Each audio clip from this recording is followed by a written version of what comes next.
มาติดตั้งปั๊มน้ำให้พี่น้องเนาะพี่น้องอยู่ทางบ้านน้องตวงพี่น้องเนาะถือว่าสำเร็จพี่น้องนี่แหละพี่น้องแรมปั๊ม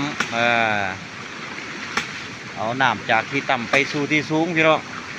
เอาน้ำจากห้วยขึ้นไปทางนู้นเนาะไปบ้านไปเฮือนไปสวนเฮาพุ่นน่ะเพื่อจะได้ทำการผลิตพี่น้องปลูกผักปลูกหญ้าไปพดผักพดนี่ไปพี่น้องตามวิถีชีวิตแบบพ่อเพียงนี่แหละพี่น้องเลยอยู่กับธรรมชาติพี่น้องบรรยากาศปลอดการผิดการเคมีดีพี่น้องเลยโอ้ยคักบ้านเฮาพี่น้องเลยอันนี้นะพี่น้องเอามาให้เบิ่งให้ชมพี่น้องเนาะเพื่อเป็นแนวทางเพื่อพี่น้องเฮาอยากได้ไปสานต่อพี่น้องเนาะอยากไปเฮ็ดอยู่ให้อยู่สวนเนาะผู้ที่มีพื้นที่มีน้ำใดมีน้ำตกตาดพี่น้องก็ถือว่าเหมาะสมได้พี่น้องเลยเป็นพื้นที่เงินพื้นที่ทองเป็นพื้นที่ที่อุดมสมบูรณ์เพิ่นว่า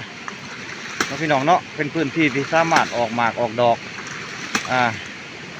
ออกแม่แพร่ลูกทางด้านเศรษฐกิจได้พี่น้องเลยเนาะท่านใครสนใจก็ติดต่อมาเด้อพี่น้องเด้อถ้าเขาสิไปบริการหายเฮ็ดให้พี่น้องเลยเนาะผู้ที่เฮ็ดเป็นกับบุญหลวงหลายได้พี่น้องเลยเนาะบ่ค่อยมีพี่น้องประเทศบางคนก็คิดว่าโอ้ยมันบ่ทันสมัยมันล้าสมัยเพิ่นก็บ่อยากเฮ็ดบ่อยากใส่ก็มีพี่น้องแต่ความจริงเดียวตัวนี้นี่มันจะล้าสมัยอยู่แต่ว่ามันเป็นวัตถุที่ว่าเฮานำมาใส่แบบแนะนำว่างบน้อยเนาะงบน้อยแต่ว่าได้ใส่ตลอดปีพี่น้องเนาะมันบ่มีการสำรุดบ่มีการเทพังไว้พี่น้องถ้ามาเปรียบเทียบใส่กับเครื่องวิทยาศาสตร์ใส่จักรใส่น้ำมันใส่ไฟฟ้าใส่ปั๊มยังเนาะพลังงานแบบวิทยาศาสตร์พี่น้องมันก็ดื่นกันหลายแล้วพี่น้องเนาะตัวนี้มันบ่มีแนวเสียหายพี่น้องเป็นแบบนี้แหละพี่น้องเนาะเอามาให้เบิ่งเด้อพี่น้องเด้อถ้าผู้ใดอยากได้เนาะไปใส่ให้ใส่สวนแต่ที่ต่อมาเด้อพี่น้องเด้ออันพื้นที่นี่แม่นเฮ็ดอยู่บ้านน้องตวงพี่น้องเนาะเฮ็ดให้พี่น้องบ้านน้องตวงเฮา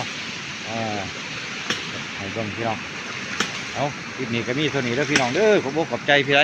ผู้ใดได้เขาเบิ่งเขาส้มขอบอกขอบใจทั้ง FC ทั้งท่านผู้ชมเฮาทุกพื้นที่พี่น้องบ่ว่าแต่อยู่ลาวอยู่ต่างประเทศต่างๆก็เนาะเห็นกับกดไลค์กดใจให้ในพี่น้องเพื่อมีกำลังใจ